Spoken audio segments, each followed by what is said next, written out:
যে আপুনি যে আমাৰ পৰা মাছ লৈ গৈছিলে, কি মাছ নিছিলে? শিঙি মাছৰ শিঙি মাছৰ স্পন।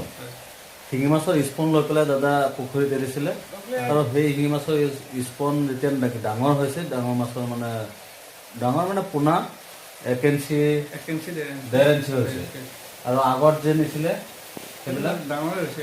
ডাঙৰ হৈছে, মানে বেচাৰ প্ৰায় চাইজ হৈ গৈছে। এতিয়া বৰ্তমান নিয়াটো 1 ইঞ্চি 1.5 ইঞ্চি হৈছে। এইবিলাক মাছৰ বেমাৰ হৈছে, বেমাৰৰ কাৰণে মেডিচিন দিব হৈছে। আৰু দৰ্শকসকলক আপুনি কি বুলি ক'ব এতিয়া? পোনা নিবৰ কাৰণে ক'ব না স্পন নিবৰ কাৰণে ক'ব? তেওঁলোকৰ স্পন নিবৰ কাৰণে ক'ম। স্পন নিবৰ কাৰণে আৰু আগতে মানে মেডিচিনটো ৰেডি হয়।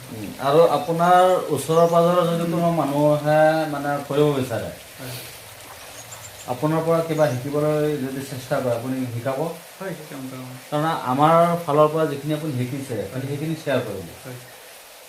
ধৰক কোনো মানুহ আহিব নোৱাৰিব দূৰত, আপুনি ওচৰত, আমালৈ ফোন কৰিব, আপোনাক পঠাই দিম যে অমুক জেগাত আপোনাৰ ঘৰৰ ওচৰতে মানুহ আছে, তেখেতৰ ওচৰত যাওক, গৈ পেলাই অকণমান চাই লওক, কামখিনি শিকি লওক, আপুনি অকণমান সহায় কৰিব। তেতিয়া নহ'ব যে না মই অকলে কৰিম, এইটো নহয়। বহুত এনেকৈ ভাবি আছে, বহুত মানুহ তেনেকৈ আছে, মই পাই আছোঁ। কিন্তু সেইবিলাক মানুহক মই ভাল নাপাওঁ, সহায় নকৰে। কাৰোবাক সহায় নকৰা মানুহক মই কিন্তু ভাল নাপাওঁ। কাৰণ মই যিখিনি জানো চবকে আমি শিকাবলৈ চেষ্টা কৰি আছোঁ। আপোনালোকে যে শিকি পেলাই নিজে বহি নাথাকি আনকো শিকাবলৈ চেষ্টা কৰিব, মই সেইটোৱে ভাল পাওঁ। দাদা, আপোনালোক যে আহিছে ইমান ৰাতি, এতিয়াতো ৰাতি 3টামান বাজিলে না? আপোনালোকে ওলাওঁতে 10টাত ওলাইছে নেকি? 11টাত ওলাইছে, মানে ৰাতি 11টাত ওলাইছে আৰু 3টা বজাত আহি পাইছে। এতিয়া আপোনালোকৰ সমস্যাটো কি, সেইটো আগত কৈ দিব নেকি গ্ৰাহকক? আমাৰ মাছটো আজি ৰাতিপুৱা মৰিছে।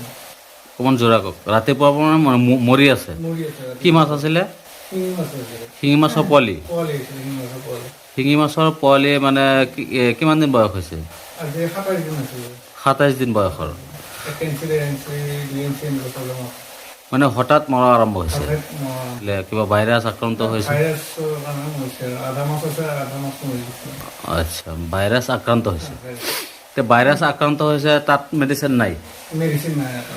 মইতো বাৰ কৈছিলোঁ আপোনাক যে আপুনি এইবিলাক মেডিচিন লৈ যাব, কিন্তু আপুনি তাত মেডিচিন নাপায়। এতিয়াই আমাৰ ইয়াত আহিব লগা হৈছে। আৰু কিমান কিলোমিটাৰ হ'ব? 190 কিলোমিটাৰ আপুনি দূৰত আহিলে, মানে আপোনাৰ ঘৰৰ পৰা আমাৰ ঘৰ 190 কিলোমিটাৰ। 190 কিলোমিটাৰ জেগা আহিব লগা হৈছে, মানে তাত মেডিচিন নাই কাৰণে। এতিয়া চিন্তা কৰক, এই মেডিচিনটো কিমান প্ৰয়োজন হ'ব পাৰে? মই কোৱা কথাবিলাক কিমান সঁচা মিছা এইটো আপুনি মেডিচিন দিলেহে গম পাব। এই মেডিচিন দিয়াৰ লগ আপোনাৰ মাছ আৰু নমৰে, এইটো 100% গেৰাণ্টি আছে। 100ৰ ভিতৰত 100%ই গেৰাণ্টি। মানে মই ইউজ কৰি আছোঁ, বেলেগক দি আছোঁ, য'তেই দিওঁ এই মেডিচিনৰ ইমান পাৱাৰ আছে, মানে পুখুৰীত দিয়াৰ লগ কাম কৰা আৰম্ভ কৰি দিয়ে। লগ আপোনাৰ মৰাটো বন্ধ হৈ যাব। যিবিলাক মানে বেছিকৈ ইনজুৰি হয়, বেছিকৈ আঘাতপ্ৰাপ্ত হৈ যায়, বেছিকৈ ইনফেকশ্যন হয়, সেইবিলাক মাছৰ মানে ক্ষতি হ'ব, কিবা মাছ বেকা হৈ যাব। যদিও ভাল হয় বেকা হৈ যাব, আৰু যদি ভাল নহয় মৰি যাব। আৰু যিবিলাক মাছ ভাল থাকে, সেইবিলাক মাছৰ আৰু নতুনকৈ আক্ৰান্ত নহ'ব। এইটো মানে কৰোণা যেনেকৈ মানুহৰ যিটো কৰোণা বেমাৰ আহিছিলে, বা বিভিন্ন প্ৰাণীৰ আপোনাৰ ভাইৰাছ এটা বেমাৰ আহে, ছেম তেনেকুৱা এই শিঙি মাছৰ এইটো সুচৰা বেমাৰ। সেইটো কাৰণে এই মেডিচিনটো ঘৰত সদায় ৰাখিব লাগে। ভাবিছে কোনো মানুহে ফাৰ্মিং কৰিব শিঙি মাছৰ বা লোকেল মাছৰ, এই মেডিচিনটো ঘৰত আগত কিনি ৰাখিব লাগে, হয়নে? আপুনি কি অনুভৱ কৰিছে এতিয়া যে আমাৰ গাড়ীৰ অলপ অসুবিধাৰ কাৰণে আমি আহিব নোৱাৰিলোঁ? এতিয়া মানে গাড়ী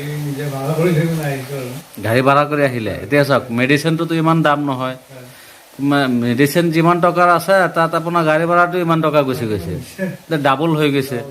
সেইটো কাৰণে এই মেডিচিনটো আগতেই ঘৰত ৰাখি দিব লাগে। এইবিলাক মেডিচিন হৈছে আপোনাৰ, এইটো আপোনাৰ ব্লেছন সৈতে মানে ছেম আছে, মানে ব্লেছনৰ যিটো নেকি ফাইল এইটো 1 লিটাৰ থাকে আৰু এইটো ফাইল আপোনাৰ 5 লিটাৰ। ইয়াত লাভ হৈছে কি মালটো বেছি পাই আছে, দামটো কম আছে, কিন্তু অকণমান ড'জটো বেছি দিব লাগে। এইটো 1 বিঘা পুখুৰীত যদি আপুনি 200 ml দিয়ে আৰু এই মিৰ্জাফৰ যিটো এইটো এই মিৰ্জাফৰটো যিটো মাজত যিটো ক'লাকৈ বটলটো আছে, এই বটলটোৰ পৰা দিব লাগিব 100 ml 1 বিঘা পুখুৰীত। তাৰমানে ইয়াৰ পৰা 200 ml, তাৰ পৰা 100 ml, এই 300 ml মেডিচিন দিলেই হৈ যাব। আৰু যদি মাছৰ কোৱাণ্টিটি বেছি আছে, মাছ বেছি আছে, মাছ ডাঙৰ মাছ হয়, ধৰক আপোনাৰ 1 কেজিত 20টা উঠা মাছ বা 30টা উঠা মাছ, তেনেকুৱা ডাঙৰ মাছ হয়, সেইবিলাক মাছৰ অকণমান বঢ়াই দিব লাগিব। মানে এই আপোনাক যিটো কৈছোঁ এইটো ড'জ কৈছোঁ আপোনাৰ এই সৰু মাছৰ, মানে সৰু পোনাৰ কাৰণে কৈছোঁ। আৰু ডাঙৰ মাছৰ কাৰণে এই মিৰ্জাফৰটো দিব লাগিব 150 ml আৰু সেইটো দিব লাগিব 300 ml, মানে তাতকৈ ডাবল, এইটোতকৈ সেইটো ডাবল দিব লাগিব। তেতিয়াহ'লে আপোনাৰ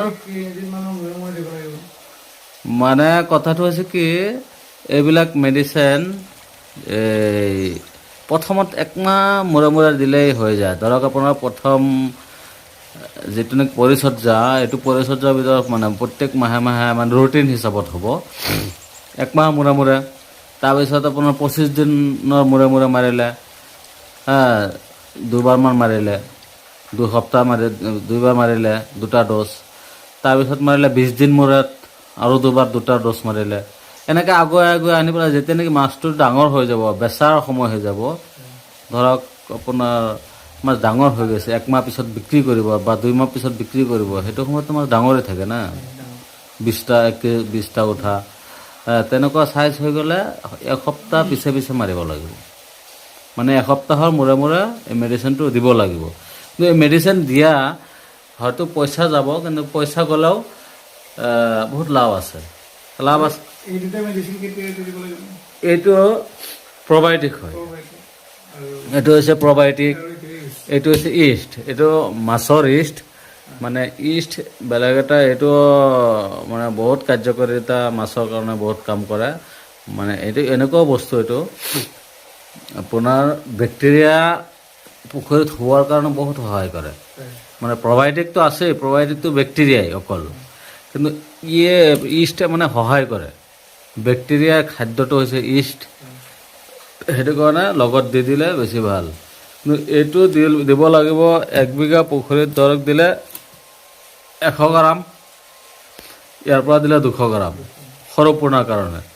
আৰু যদি ডাঙৰ মাছ আছে ইয়াৰ পৰা দিব, মানে প্ৰবায়টিকটো দিব 200 গ্ৰাম আৰু ইষ্ট দিব 400 গ্ৰাম।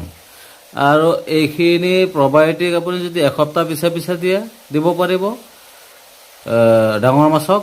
সৰু মাছক আপুনি যদি কয় যে না 15 দিন পিছে পিছে যাম, দিব পাৰিব। মানে সৰু মাছৰ ইমান প্ৰবায়টিকৰ প্ৰয়োজন নাথাকে, ডাঙৰ মাছৰ বেছি লাগে, সেনেকুৱা ছিষ্টেমত দিব পাৰিব। এতিয়া আপুনি আজি যিটো শিক্ষা পালে, বেলেগ ফাৰ্মাৰক আপুনি কি বুলি ক'ব? মেডিচিনখিনি আগতীয়াকৈ নি মানে থ'ব লাগিব, এইখিনি নহ'লে আমাৰ ফাৰ্মাৰখিনি বহুত অসুবিধা হ'ব। হয়, যিহেতুকে আমাৰ সেই মানে কৃষি বজাৰ অঞ্চলত মেডিচিনৰ বহুত অসুবিধা, আৰু মেইনকৈ মেডিচিনৰ দোকানো নাই। গতিকে মেডিচিনখিনি যিহেতুকে আমি আঁতৰৰ পৰা নিব লাগে, এইখিনি মেডিচিন আমি আগতীয়াকৈ ৰখাটো আমাৰ নিশ্চয় প্ৰয়োজন। মই বহুত মানুহক কওঁ যে আগত মেডিচিনটো লৈ লওক। মানুহে মানে ফ'কাছ দিয়ে মাছত, চবৰ আগত মাছ লৈ ল'ব। আজি মেডিচিনটো মানে আগতে নিনিয়াৰ কাৰণে আজি মই এইখিনি ভুক্তভোগী হৈছোঁ মাছৰ কাৰণে। মাছটো মৰি গ'ল, যদি মেডিচিনটো আজি থাকিলে আজি ইমান মাছ নমৰিলে, লগে লগে দিব পাৰিলোঁ। এইখিনিৰ কাৰণে আজি বহুত অসুবিধাৰ সন্মুখীন হৈছোঁ। সেইটোৱেতো, সেইটো কাৰণে মানুহে চবৰ আগত ফ'কাছ দিব লাগে।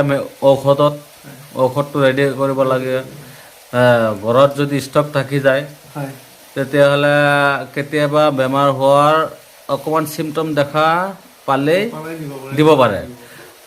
আৰু এনেকুৱা কাষ্টমাৰ আছে বা এনেকুৱা ফাৰ্মাৰ আছে, চবৰ আগত মাছ ল'ব, দানাটোও নলয়, দানাটোও নিকিনে, আগতে মাছটো কিনিব। চবৰ আগত মাছৰ যিখিনি প্ৰয়োজন আছে, মাছৰ পোনাৰ যিখিনি প্ৰয়োজন আছে, সেইখিনিহে চবৰ আগত লাগিব। দানা হওক মেডিচিন হওক সেইবিলাক চবৰ আগত লাগিব। পোনাটো আছেই, মাছটো আছেই, কিন্তু মই সেইটো ক'ব বিচাৰোঁ যে চবৰ আগত মাছৰ যিখিনি প্ৰয়োজন আছে, দানা হওক মেডিচিন হওক এইবিলাক চবৰ আগত কিনিব, তাৰপিছতহে মাছৰ পোনাটো কিনিব। স্পনেই হওক বা পোনাই হওক, মানে স্পনো ভাল পোনাও ভাল, মাছটো মাছেই, কিন্তু মেইন কামটো হৈছে কি, মেইন কথাটো হৈছে কি, মাছৰ যিখিনি প্ৰয়োজন বস্তুবিলাক আছে সেইবিলাক বস্তু হৈছে মেইন মাছটোক বচাই ৰাখিবৰ কাৰণে, সেইখিনি কিনিব লাগিব চবৰ আগত। এতিয়া আপুনি যিখিনি ভুক্তভোগী হৈছে, ইমান ৰাতি আহিব লগা হৈছে ঠাণ্ডা দিনত, এতিয়াতো গাড়ী চলালে বহুত ঠাণ্ডা, কিন্তু ইমান ৰাতি আহিলে মই ভিডিঅ' বনোৱাৰ মেইন কাৰণটো হৈছে কি, মেডিচিনৰ যিটো পাৱাৰ, মেডিচিনবিলাকৰ যিটো পাৱাৰ, মানে ভাল বস্তু য'তে ত'তে পোৱা নাযায়, বেয়া বস্তু চব জেগাতে পোৱা যায়। মানে এই মেডিচিনটো ইমান ধুনীয়া মেডিচিন, ইমান কাম কৰে, চব জেগাত পটককৈ পোৱা নাযায়। বস্তুবিলাক দাম, এইটো মেডিচিনৰ দাম হৈছে আপোনাৰ প্ৰায় 4,000, 50 টকা কম 4,000 MRP। এইটো হৈছে আপোনাৰ প্ৰায় 1700। মানে দামী বস্তুবিলাক চব দোকানত নাপাব, ব্ৰেণ্ড ভাল আছে সেইটো কাৰণে নাপাব। তো বন্ধুসকল, মাজতে আমি এটা কথা ক'ব বিচাৰোঁ, যদি আপোনালোকৰ মাছৰ পোনাৰ ৰিকুৱাৰমেণ্ট আছে, মাছৰ পোনা নিব বুলি ভাবিছে, তেতিয়াহ'লে আমাৰ লগত যোগাযোগ কৰিব পাৰে। আমাৰ আছাম ফিছ হেচাৰীত বৰ্তমান সময়ত শিঙি মাছৰ পোনা, কাৱৈ মাছৰ পোনা, পাভ মাছৰ পোনা, শিঙৰা মাছৰ পোনা, এইসমূহ মাছ বৰ্তমান ষ্টকত আছে এভেইলেবল। আৰু বৰ্তমান সময়ত আমুৰ কাপ যিটো মাছ, আমুৰ কাপ মাছৰ ব্ৰিডিং চলি আছে। প্ৰায় আপোনাৰ 15 দিন বা 20 দিন বা 1 মাহৰ ভিতৰত আপোনালোকে আমুৰ কাপৰ পোনা পাই যাব। আমাৰ আজিৰ ভিডিঅ'খন যদি চাই আপোনালোকৰ ভাল লাগিছে, তেতিয়াহ'লে লাইক শ্বেয়াৰ সকলোখিনি কৰি ৰাখিব। ঠিক আছে, আজি এইখিনি আছিলে। আমি দাদাক বিদায় দিছোঁ, দাদা এতিয়া গুচি যাব, ইমান দূৰৰ পৰা আহিছে। আমি আপোনালোকক আগৰ পৰা বিদায় দিছোঁ। আজি ভিডিঅ'খন এইখিনিতে সমাপ্ত হ'ব। জয় আই অসম। জয়